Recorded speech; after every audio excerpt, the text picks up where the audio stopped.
Yun, magandang araw po sa inyo lahat. Welcome po sa panibagong reaction video dito sa Makapili TV. Ngayon, ito ang pagkikwentuhan po natin itong pahayag o yung sinabi ni Pangulong Bongbong Marcos na hindi na kailangan ng tulong ng ICC para resolvehin yung mga issue ng war on drugs ni Pangulong Duterte. So, yung mga anti-Duterte na umaasa sa ICC, medyo malabo nang makuha ang kanilang mga pangarap na mapanagot daw di umano si Pangulong Duterte sa kanyang war on drugs. So, yung pinapangarap nila Trillanes na maaresto daw. Kasi di ba yan yung naging panakot niya na June or July daw ilalabas na yung warrant of arrest ng ICC para kay Pangulong Duterte. So mukhang pangarap na lang yung mangyayari dyan dahil naglabas na ng statement si Pangulong Bongbong Marcos na walang jurisdiction yung ICC dito sa Pilipinas. So ito sinugundahan din naman ng mga kongresista, ng mga congressman. So medyo malabo na yung sinasabi ni Trillanes. Pero tingnan natin, magsisimula pa lang naman yung July, so tapos na yung June. So June or July daw sabi ni Trillanes. So tingnan natin. So magsisimula pa lang July, antayin natin kung may lalabas na warrant of arrest ang ICC. So bago natin simulan yung topic na yan, panoorin natin itong balitan to. Pero kung hindi ka pa nakasubscribe sa Makapili TV, baka pwede naman pakipindot yung subscribe button at the same time palike na rin ng video. Wala naman pong bayad dyan, kaya pindot na. So ito, panoorin po muna itong balitan to. Suportado ng ilang mambabatas ang paninindigan ni Pangulong Ferdinand R. Marcos Jr. na hindi kailangang makialam ng International Criminal Court sa investigasyon kaugnay sa war on drugs ng dating administrasyon. Si Melades Moras sa Sentro ng Balita Live. Angelique, sa pagbabalik sesyon ng Kamara sa susunod na buwan, inaasang ipagpapatuloy ng House Committee on Human Rights ang kanilang pagtalakay sa war on drugs ng dating administrasyon. Kaugnay nga niyan, may pahayag ang ilang kongresista hinggil nga sa issue ng ICC. Sang-ayon ang ilang kongresista sa paninindigan ni Pangulong Ferdinand R. Marcos Jr. na hindi na kailangan pang manghimasok ng International Criminal Court o ICC sa Pilipinas para magsiyasat hinggil sa naging epekto ng war on drugs ni dating Pangulong Rodrigo. Ano kaya pakiramdam dito nila De Lima, nila Trillanes, ng mga anti-Duterte dito sa naging statement ni ni Pangulong Bongbong Marcos na hindi na kailangan yung tulong ng ICC. So, siyempre, di ba, iniisip nila na wala na kasi si VP Sara sa kanyang gabinete. So, wala nang magiging hadlang para tulungan o kumbaga, bigyan na ng daan ni Bongbong Marcos yung ICC na mag-imbestiga dito sa war on drugs ni dating Pangulong Duterte. So, imbis siguro na parang imbis na maging pabor sa kanila yung pag-resign ni BP Sara, parang walang nangyari. Kasi andun pa rin yung paninindigan ni Bongbong Marcos na hindi sila o hindi makikipagtulungan yung kanyang administrasyon sa ICC. Kahit na iba yung sinasabi ng DOJ na, di ba, nagsabi rin yung DOJ na kumbaga naglabas sila ng mga plan A, plan B if ever nga daw na maglabas ng warrant yung ICC, kasi nga yun nga yung pinamamalita ni Trillanes na June or July daw lalabas na yung warrant of arrest ng ICC para kay Pangulong Duterte. So natapos na yung June, hintayin natin itong July. So sa June medyo napahiya na. So tingnan natin kung itong July ay may lalabas talagang warrant of arrest. So mas nanginginig siguro dito si Trillanes kung kasi mas mapapahiya sila kapag natapos ang July na walang lumabas ng arrest warrant yung ICC. Pero andun pa rin yung andun pa rin yung pwedeng madiskaril pa rin yung yung gustong mangyari ni Trillanes. Sabihin natin maglabas ng warrant of arrest ang ICC. Pero kung hindi naman yun i-implement ni Bongbong Marcos, so mangyayari, aawain ngayon ni Trillanes itong si Bongbong Marcos kasi hindi siya mapagbibigyan doon sa gusto niyang mangyari. Kasi kung titingnan niyo yung mga kung panonood natin yung mga dating video ni Trillanes, kapag hindi na pagbibigyan, nagagalit siya dun sa mga grupo, sa mga taong hindi siya pinagbibigyan sa mga gusto niya mangyari, di ba? Andyan yung bigla na lang magtatantrums yan, bigla na lang maglalabas ng mga kung ano-anong statement, bigla maghuhukay ng anumang issue na ilalaban doon sa taong tumablak doon sa gusto niya mangyari. So yun nga abangan natin. Kung halimbawa, maglabas ng arrest warrant yung ICC tapos hindi ito i-implement ni Bongbong Marcos, tingnan natin kung ano yung magiging galaw ni Trillanes. So sa ngayon, ang inaantay pa natin is matapos yung July. So magsisimula pa lang July. Tingnan natin kung may lalabas na arrest warrant. Pero may napanood din akong video na sinasabi parang hindi naman daw gumagalaw ngayon yung ICC dahil nga wala silang makuhang impormasyon galing sa gobyerno natin, sa administrasyon natin, dahil hindi nga nakikipagtulungan eh. So wala silang makuhang impormasyon. So paano sila maglalabas ng kanilang magiging report o kanilang magiging report ng kanilang investigasyon. So kung wala naman silang makukuhang mga dokumento, mga sabihin natin mga testimonya, kung magbibigay lang kasi diyan yung sa mga witness lang nila, so lalabas hearsay pa rin yan. So walang proper na nangyayaring investigasyon. Siyempre kailangan mapakinggan mo yung both side bago kang humatol. Ngayon kung hahatol ka base lang sa sinabi ng isang side, so lalabas bias lang. Diba? Hindi naging neutral yung pag-iimbestigasyon. Mas masisira yung kredibilidad ng ICC. Diba? At the same time, parang wala namang nakasampang kaso yata dito sa atin, dito sa Pilipinas, yung nangyaring war on drugs si Pangulong Duterte. So, paano mo masasabing guilty si Pangulong Duterte kung hindi naman siya nahapulan pa? Kasi kung halimbawa, hinatulan siya ng korte natin, may kaso siya hinatulan at hindi ma-implement, siguro pwedeng pumasok yung ICC doon para udyukan yung gobyerno na i-implement kung ano yung hatol ng korte kay Pangulong Duterte. Pero yun nga, dahil naglabas na nga ng statement si Bongbong Marcos na hindi nga niya, kumbaga, hindi niya pa yung tulutan o walang jurisdiction na yung ICC sa Pilipinas, mukhang pangarap na lang yung mangyayaring gustong mangyari ni Trillanes. So tuloy natin itong balitang to. Duterte. Ayon sa presidente, patunay ang naging paglaya ni dating Senadora Laila de Lima na gumagana naman ang ating sariling judicial system. Maybe this is something we should show the ICC. Tignan mo, our judiciary is working properly. All our investigative services are working properly. We still stay with our position that the ICC has no jurisdiction in the Philippines because we have. Sa patunay pa yan, di ba? Tulad niya, nakalaya si Laila de Lima na kinasuhan. So, ibig sabihin, gumagana yung ating judicial system natin. So, gumagana. So, napawalang sala siya. So, yun yung magpapatunay na talagang hindi kailangan ng ICC. Pwedeng sabihin natin na igiit nila na wala, kumbaga parang pwede lang pagsigawan sa ICC na hindi gumagana natin judicial system. Kung hanggang ngayon nakakulong pa rin si Laila de Lima. Siguro isa rin yun sa mga naging diskarte, hindi natin sigurado. Ito yan lang naman natin, haka-haka lang. So, kumbaga parang sakyan lang natin yung kwentong barbero ng mga pilosopong tambay natin dyan. Na, kaya daw na ginawa ng paraan daw yan na makalaya si de Lima. Kasi nga, yan yung ayaw mangyari ni Bongbong Marcos na lumakas yung ng ICC na walang judicial system na gumagana sa Pilipinas. Kasi pwedeng yun yung maging bala ng ICC na ito nga si de Lima lang at talagang pinag-initan lang ng gobyerno.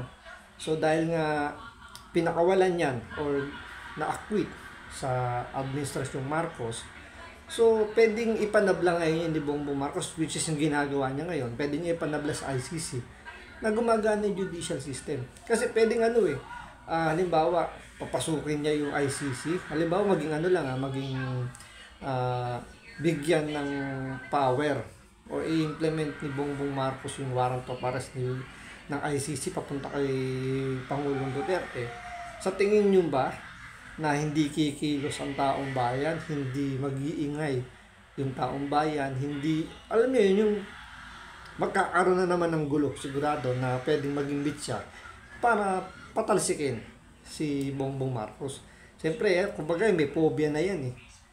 Diba? Nangyari na sa kanila yan. So, may tendency. Siguro may bumubulong din sa kanila na sinasabi na pwedeng maulit yung history nila. So, nangyari sa tatay niya. So, pwedeng maulit naman sa kanya kung papasukin niya yung ICC. So, kaya siguro ang ginawa niya, sabi ng mga pilosopong tambay natin dito, na kaya daw pinakawalan si De Lima para yun yung magiging yun yung magiging ticket, yung magiging magiging patunay niya na gumagana yung judicial system, which is gumagana naman talaga. Yun nga lang, kumbaga si De Lima yung magiging magiging susi. So kung hindi pinakawalan si De Lima, pwedeng ipagsigawan nila Trillanes na talagang hindi gumagana yung judicial system natin. So since nakalaya si De Lima, inakwit ng korte, so ibig sabihin gumagana yung justice system natin. So there's no need nga doon sa intervention ng ICC. So 'di ba napakagaling ng discarding ginawa ni Bongbong Marcos. So wala na sa kanya yung burden, 'di ba? Kumbaga naiiwas niya yung sarili niya. So pwede niya ituro na yung justice system natin.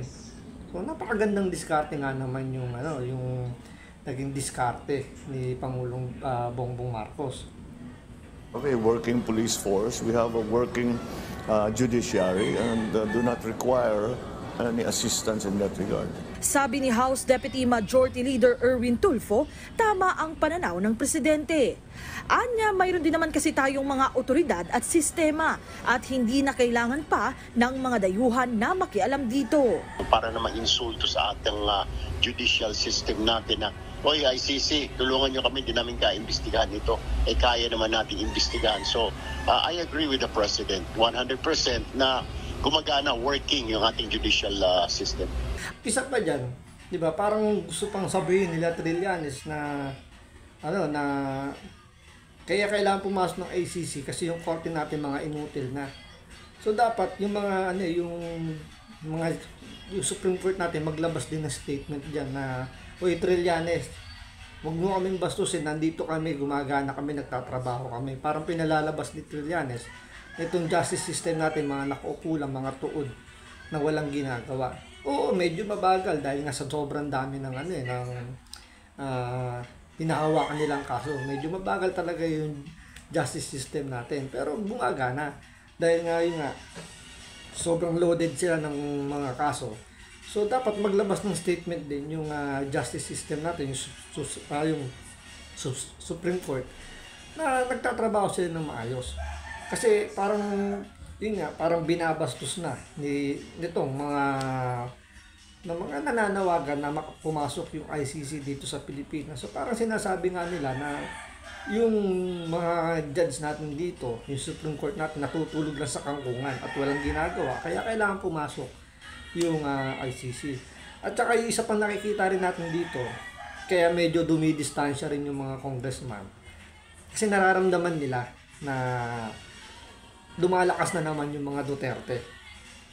So, siyempre, pagdating ng 2028 presidential election at manalo ang Duterte, hindi natin alam kasi kung si Sara Duterte ba tatakbo o sino sa mga Duterte yung pwede tumakbo. Kasi sabi nga nila, di ba, pwedeng tumakbo rin daw si Baste para maging Pangulo ng Pilipinas. So, either sa dalawa yung halimbawa, tumakbo at nanalo, alam na nila ng mga Duterte kung sino-sino yung mga congressman na babrasuhin nila o yung hindi nila, halimbawa, lilipat sa partido nila. So, pwede nilang tablahin. At yun nga, di ba, alam niyo naman, kapag sino yung presidente, doon dumidikit yung mga yung mga congressman na yan. Siyempre, politika yan eh. Kaya kaya dito sa nangyaring to, medyo dumidistansya sila pagdating sa issue ng ICC. Dahil alam nila na pwedeng bilog ang mundo, 'di ba? Parang gulong ng buhay. Ngayon, sabihin natin, ang mga Duterte nasa gitna ng ilalim at ibabaw. So, pwedeng dumating yung punto, oras na ang mga Duterte ang bumalik doon sa taas. So, sino ba mas mabe-benefit kung sakaling ganun yung mangyari, di ba? Sila rin naman ang mahihirapan kung halimbawa ipakita nila rito na against sila sa Duterte talaga. Sila rin may ipit pagdating ng 2028. So, kailangan dito pa lang, dumistansya na sila. Para pagdating ng 2028, so medyo lumapit man lang sila na makakuha sila ng pabor kung sino ang uupong susunod na presidente sa dalawa. Kung si Pipi Sara ba o si Paulo Duterte o si Baste, di ba? Tuloy. Ganyan din ang paniniwala ni House Committee on Human Rights Chair Bienvenido Abante Jr. Sa katunayan sa ngayon, masusi na rin nilang iniimbestigahan ang war on drugs ni dating Pangulong Duterte. The reason why na iniimbestigahan natin ito sa committee domestically upang hindi na pumunta pa ang mga biktima sa ICC para dumulog sa kanila, and we cannot actually prevent them from going to the ICC, di ba? That to be done. Dito kasi ang problema lang dito, naglabas na rin ng statement si Pangulong Duterte. Magsampa kayo ng kaso dito sa Pilipinas. Ang gusto niya, umusig sa kanya, yung korte ng Pilipinas. Kasi hindi siya, kumbaga sinabi niya na hindi siya harap sa korte ng mga banyaga. So napakalinaw. Ngayon, kung may kaso talaga na dapat isampa kay Pangulong Duterte, isampa nyo. Ngayon, yung pagdating naman kay Senator Bato de la Rosa, alam naman nila na na may rules ang Senado at ang Kongreso na hindi nila pwede ipatawag yung senador, yung Senado hindi rin pwede ipatawag yung congressman.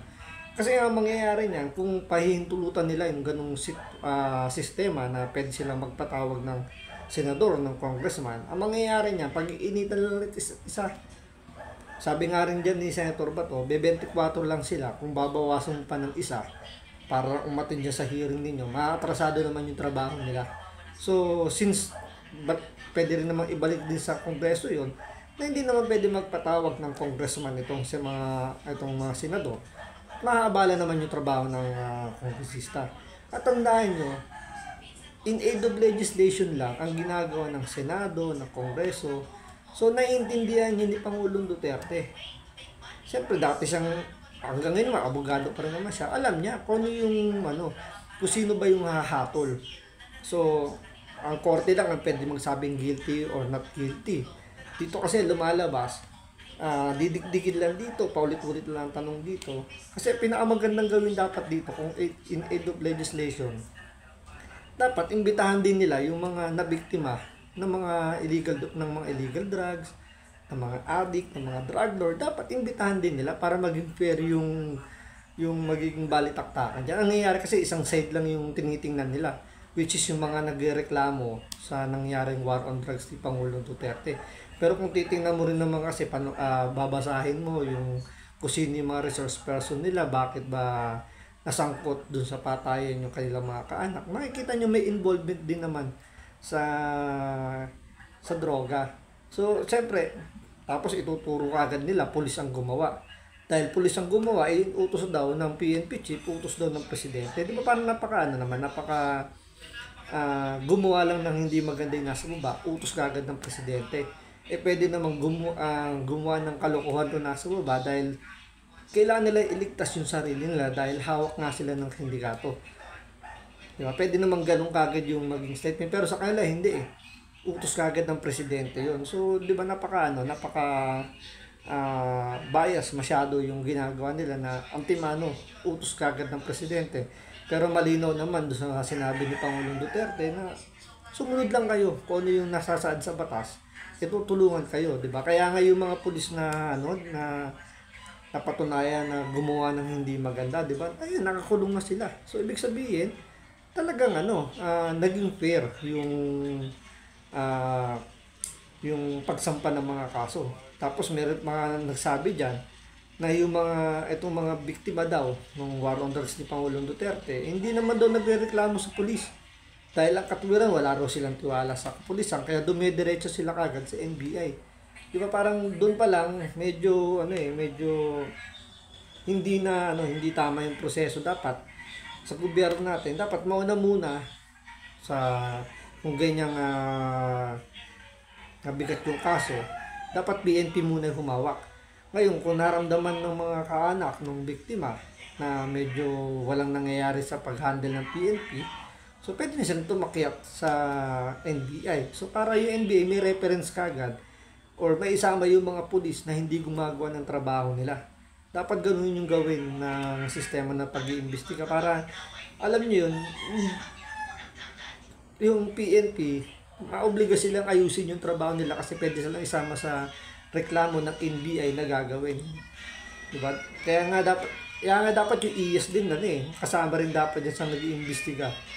So aside dun sa PNP, yung IAS nakaabang din sa sa resulta na gagawin ng NBI para pwedeng sampahan ng kaso ng IAS itong mga pulis na hindi gumagawa ng tamang trabaho nila. So abangan natin kung ano yung magiging magiging reaksyon nila Trillanes, ng mga anti-Duterte tungkol dito sa statement ni Pangulong Bongbong Marcos na na hindi niya papayagan na manghimasok ang ICC dahil nga gumagana ang ating judicial system. So yun lang po. Maraming salamat po sa panonood.